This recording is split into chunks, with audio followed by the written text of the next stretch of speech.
नमस्कार दोस्तों, आप हैं अपने ही गुड लिविंग चैनल पे। और भाई जो आज का वीडियो है ना, वो किसी एक प्लांट के ऊपर नहीं है।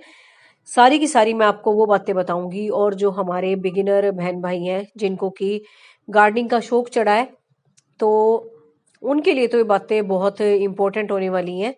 तो डेली जैसा कि मेरा काम रहता ही है, सुबह सुबह अपना गार्डनिंग का कुछ ना कुछ करना, कहीं से कुछ काट पीट के लगाती रहती हूँ, साफ सफाई करती रहती हूँ। तो थोड़ा सा सुबह की शुरुआत अगर इन चीजों के साथ हो जाए ना, तो अच्छा भी लगता है। आप भी ऐसे ही लगे रहते होगे। कई बार ज्यादा बड़ा काम नहीं होता गार्डनिंग का, लेकिन फिर भी जिसको शौक होता है ना, छोटा छोटा वो काम करते ही रहते हैं। तो चलो भाई चलते हैं और करते हैं वो गार्डनिंग की कॉमन मिस्टेक्स जो कि हमने भी खूब की है भाई, और अपने एक्सपीरियंस से सीखा भी है। तो उम्मीद है आप ना करें वो।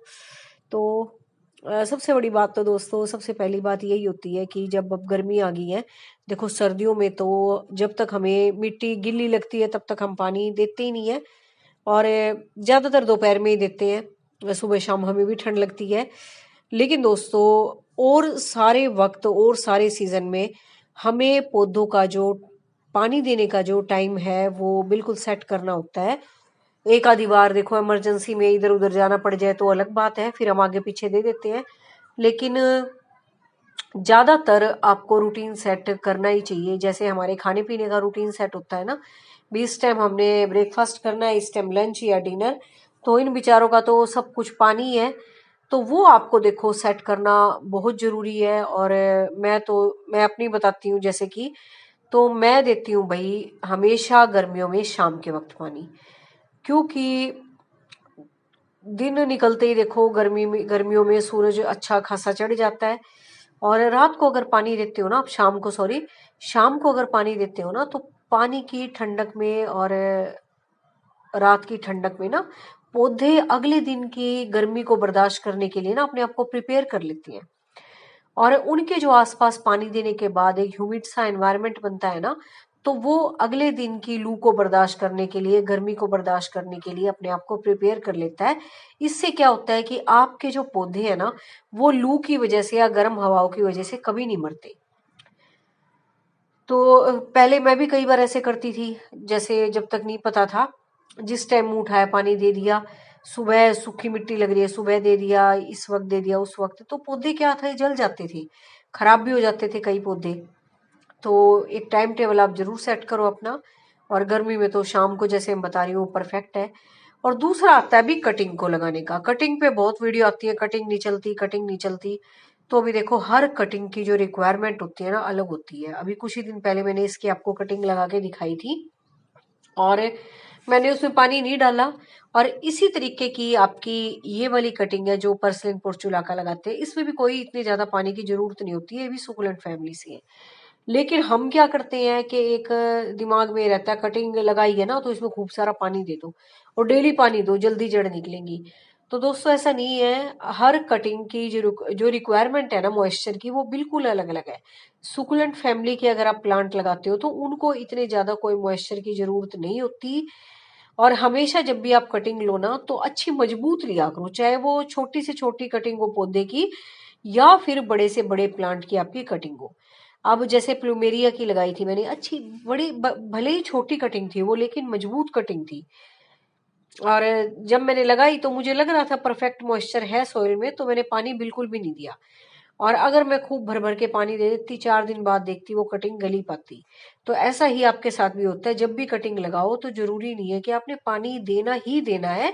अगर आप इस तरह के प्लांट लगा रहे हो जिनमें कि इतने ज्यादा पानी की जरूरत नहीं है, और आपके सोइल में इतना इनफ मॉइस्चर है जो कि उस पौधे की जरूरत ही है, और इतने में ही आपकी कटिंग उग भी जाएगी, तो बिल्कुल भी आपको पानी देने की जरूरत नहीं है। क्योंकि इससे क्या होगा, अगर आप पानी दे दोगे ना तो ये कटिंग गल जाएगी नीचे से। जैसे ही आप पानी दोगे, नीचे से जो भी सॉइल के अंदर आपका पार्ट होगा वो गल जाएगा, और आपकी कटिंग ऊपर से फिर खराब हो जाएगी, गिर जाएगी नीचे। तो ये है तरीका भाई कटिंग को पानी देने का।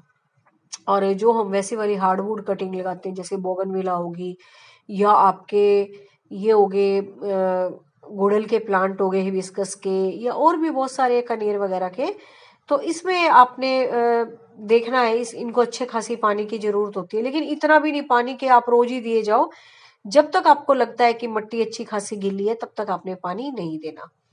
और सुकुलेंट फैमिली के कोई भी आप छोटे छोटे पौधे लगा रहे हो, अगर मिट्टी में इनफ मॉइस्चर है तो आप बिल्कुल भी पानी मत दो, बस कटिंग लगा के छोड़ दो। अगले दिन आप देखोगे आपकी कटिंग खड़ी हुई मिलेगी। और हल्का हल्का, अगर आपको बिल्कुल ही ज्यादा सूखी मिट्टी लग रही है, हल्का हल्का छिड़काव कर दो। तो ये है भाई पानी देने का तरीका और कटिंग को लगाने का तरीका। तो हर पौधे की जरूरत जो है अलग अलग है। वो आपको देखो, जो शुरुआत में गार्डनिंग करते हैं ना, सबको पौधों को ना बराबर सा लेके चलते हैं वो। लेकिन दोस्तों जैसे हम है ना, हम लोग हैं, हमारा सबका व्यक्तित्व अलग है और हर चीज हमारी अलग है, सब कुछ शक्ल ही अलग नहीं है, हमारे हाव भाव सब अलग है। तो इसी तरीके से भाई पौधों का भी है, हर पौधा एक दूसरे से अलग है। अब आते हैं तीसरी बात पे। और बहुत सारे मेरे पास दोस्तों कमेंट आते हैं जब मैं कहती हूँ ना प्रूनिंग किया करो, प्लांट्स की प्रूनिंग कर दिया करो, अच्छे रहते हैं। तो बहुत से लोग इस बात से डरते हैं कि हमारा पौधा अच्छा चल रहा है, हम प्रूनिंग क्यों करें और अच्छी खासी कंडीशन में है। तो भी देखो, प्रूनिंग करनी ऐसे ही जरूरी है जैसे हम हल्के फुल्के अपने बाल छटवाते हैं, नेल्स वगैरह काटते हैं, अपने शरीर की सफाई करते हैं। अनवांटेड ग्रोथ को पौधे की हटाने के लिए या उसको मेंटेन करने के लिए या उसकी हेल्दी ग्रोथ के लिए, ये समझ लो, तो कटाई छटाई बहुत ज्यादा जरूरी है। अब आप एक ही स्टेम पे दो चार अगर स्टेम आई हुई हैं, उन्हीं को रखे रखोगे तो वो तो देखो ओल्ड होंगी होंगी टाइम के हिसाब से। तो अगर आप पौधे को यंग रखना चाहते हो, देखने में अच्छा दिखना चाहते हो कि मेरा पौधा अच्छा दिखे, तो प्रूनिंग तो जरूरी है, क्योंकि प्रूनिंग करोगे तभी नई नई ब्रांच बनेंगी, तभी नए नए पत्ते आएंगे। और जिस भी ग्रोथ का है वो प्लांट, फल वाला है, फूल वाला है, सिंपल डेकोरेशन वाला है, तभी तो देखो नए नए पत्ते निकल के वो आपकी रिक्वायरमेंट जो है पूरी करेंगे जिस पर्पज से आपने लगाए हैं। तो अब ये देखो, ये 2-4 दिन पहले की कटिंग है और अभी देखो कैसे खड़ी हो गई है। कोई मैंने इसमें पानी नहीं दे रखा, पहले से इनमें इतना इनफ मॉइस्चर था। और ये भी दोस्तों जो कटिंग लगाते हैं हम, सुकुलेट्स की भी स्टेम आप लगा रहे होगे, तो इनकी भी कटाई छटाई जरूरी है। भले ये छोटी छोटी सी लगती है, लेकिन जैसे ही आपकी एक कटिंग अच्छे से खड़ी होती है ना, उसकी ग्रोथ होती है तो लंबाई में जाती है एकदम, तो उस लंबाई को भी काटना बहुत जरूरी है। और काटने के बाद वो कटिंग भी आपके लगाने के काम आएगी। और दूसरा, वहां से जो हेल्दी ग्रोथ निकलेगी ना पौधे की, तो वही स्टेबल रहेगी। और इस तरह से कटाई छटाई करके भाई आप अपने पौधों को स्वस्थ भी बना सकते हो, अच्छा भी बना सकते हो। ये देखो सब पे नई नई आ रही है ना ग्रोथ, और अब थोड़े दिन में देखना इतने सुंदर लगेंगे पौधे। तो कटाई से बिल्कुल मत डरा करो, कटाई छटाई पौधों की बहुत जरूरी है। अब तो इनपे कुछ पत्ते आ भी गए हैं, अदरवाइज तो मैंने बिल्कुल ही काट छाट रखे थे ये। और ये देखो कितने फ्रेश पत्ते आए हैं, है ना, देखने में भी पौधा कितना हेल्दी लगेगा आप। तो ये थी भाई आपकी गार्डनिंग की कॉमन मिस्टेक्स, ये मत करना। और यही बातें सारी ध्यान रखने लायक है, मेन मेन तो उम्मीद है आपको वीडियो अच्छा लगा होगा। अच्छा लगे तो लाइक जरूर करना, और अपने जैसे लोगों को शेयर भी किया करो जिनको कई पेड़ पौधों का शौक है। और जिसको कुछ ज्यादा ही अच्छे लगते हैं वीडियो, तो वो सब्सक्राइब भी कर ले भी, आगे के वीडियोस का पता लग जाए। मिलते हैं नेक्स्ट वीडियो में। Thank you very much.